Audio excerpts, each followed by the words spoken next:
Hey, so I wanted to talk about perfectionism. Again, one of my favorite topics. And I'm going to be looking over here a little bit because I have a bunch of notes because I want to be perfect.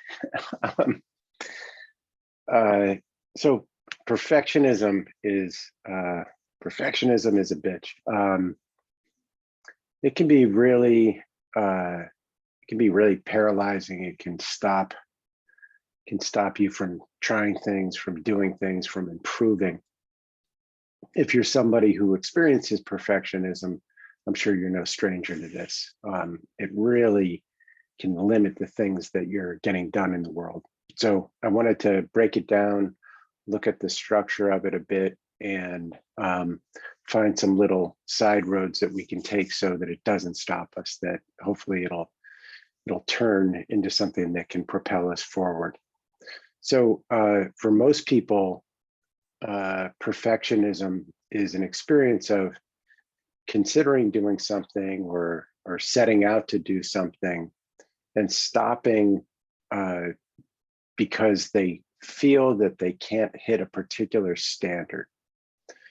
So that's the first thing that I would reflect on. And as I'm talking about this, if you haven't done so already, I would recommend thinking of one or two specific places where you experience this so that you have something to practice with. So usually there's an internal standard, imagined standard that you're trying to hit. And at least in my experience, I might set out to make a drawing and immediately I'm thinking, okay, this isn't going to be good enough. And it's funny, that phrase good enough, and I'll come back to that. The good enough is that there's a certain level, and if it isn't above that level, you don't want to play. You don't want to be in the game. So one of the first things we want to do is start to think about, okay, well, what is that standard and where did it come from? The next thing that happens in our mind, even before we do something, even before we start drawing or writing or whatever it is that you're setting out to do, you have this imagined standard. And if you think about it, what's stopping you is that you're imagining that your particular version of this won't hit the result. So it's interesting, we're not really trying something in the world and seeing that it's not hitting that standard.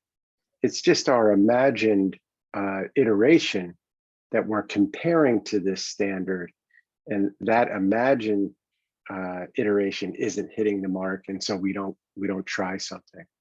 I won't say that thing because it's going to sound stupid, etc. So you're imagining that what you're going to do is going to sound stupid. Again, it's your imagined iteration. So that's one point of inflection. You can start to play with what you're imagining. And what if you were to imagine it coming out amazing? And very often, if you expand even the range of what you're imagining, it might compel you to move forward and at least make an attempt. The next thing I notice is your standard not this perfection standard, but the imagined thing.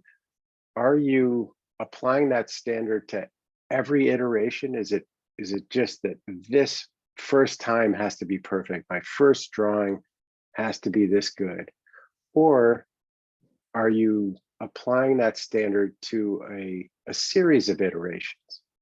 Because if you're applying it to a series of iterations, you're miles ahead, because at least you'll be in the game and start making attempts and start learning. So we want to notice, am I imagining that I'm going to sit down and write the perfect novel in one shot, or am I going to write a ton of paragraphs and little by little they're going to get better and better and better? And we definitely want to be on that side of the fence. The next thing that I like to explore is, where the heck did this standard come from? Is it your standard, or is it something that you adopted from culture, or from your family, or from a school teacher in third grade, um, is it really your standard? And is that standard something you want to keep, or do you want to adjust it? I know that when I was sort of growing up as a musician, I wouldn't I wouldn't attempt to write songs because I was thinking, well, if I write this song, it's not going to be as good as Billy Joel or somebody amazing. And so I wouldn't attempt.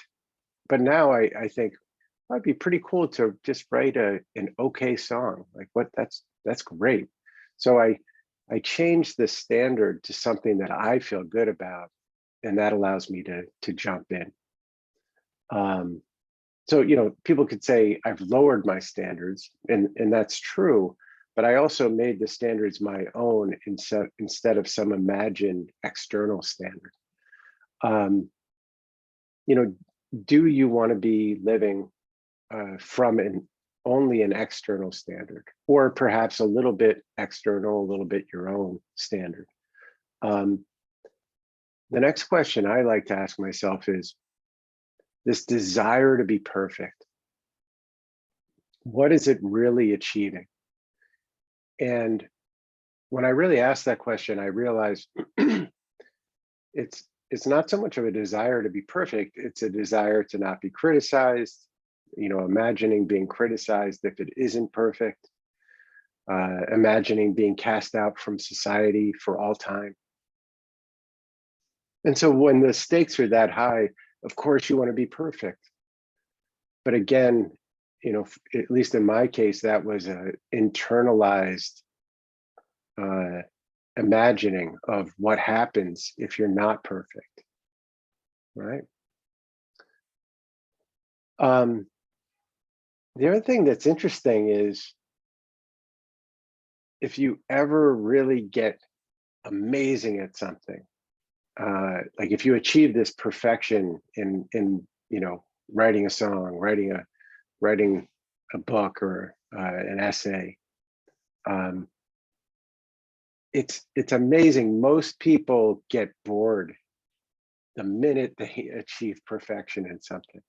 It's like, they celebrate for about 30 seconds, and then it's like, well, what's the next high standard?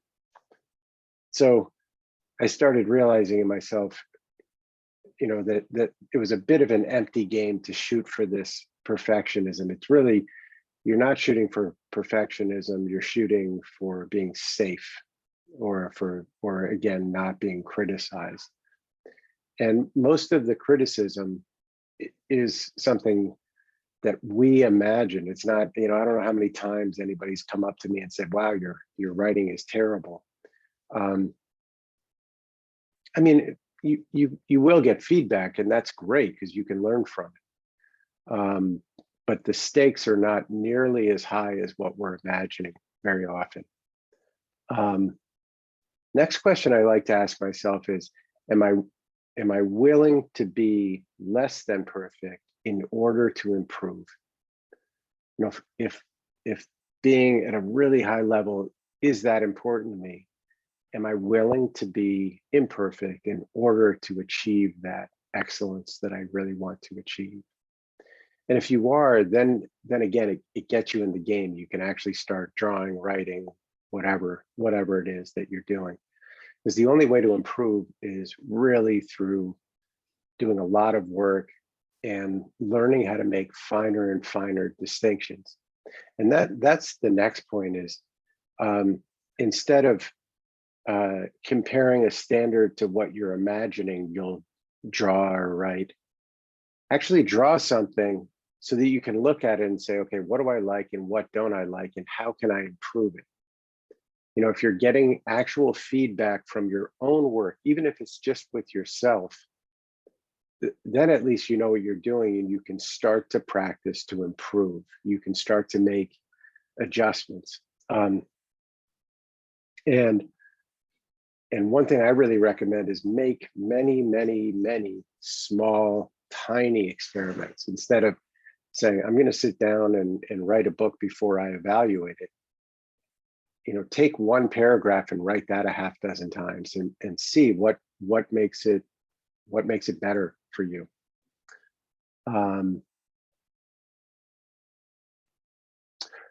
You know, another thing is along the lines of adjusting the standard is instead of having the standard of a particular iteration that it's amazing quality, make the standard doing an iteration. You know, it's that thing of just showing up. So as long as I do my iteration, as long as I do my work, as long as I take a foul shot, even if it doesn't go in, I get credit because I did the step. And this is where you can really build a oh, I don't know if you can hear that. There's a thunderstorm here. But that's when my work really accelerates, when I sort of give myself credit for just one iteration. Okay, I'm going to write, my goal is to write a paragraph, even a bad paragraph. Okay, I sit down, I write it. Great, I get that little endorphin rush because I did my work. And then it actually sets me up where I want to do another one and another one and another one. And the improvement happens over time. It just happens with the volume and taking a moment to evaluate your work and see what you like, see what you don't like, and hopefully not being too hard a judge on yourself. I also like to change my goal from instead of how good is this iteration, my goal is how much can I learn from this particular iteration. You know, if I'm writing a paragraph, if I just look at it and go, oh, this isn't good, I'm not learning anything. But if I really spend some time with it and list out, okay, this is what I like, this is what I don't like, then I can start to get familiar with which criteria I really appreciate and which things I don't like. And again, I can improve. So you can get a lot more juice if your goal is how much can I learn from each step that I'm taking. So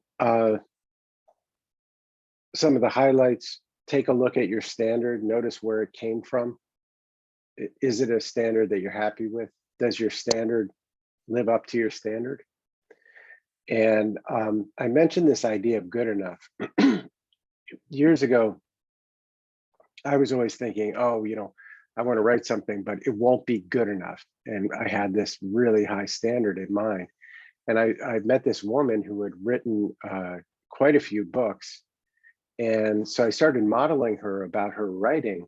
And I asked her, you know, aren't you worried about, you know, the quality of it, or, how do you deal with perfectionism?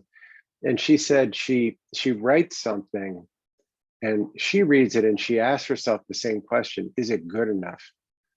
But her evaluation of good enough is there's a minimum standard of, does it make the point? Can someone understand it? Is it clear?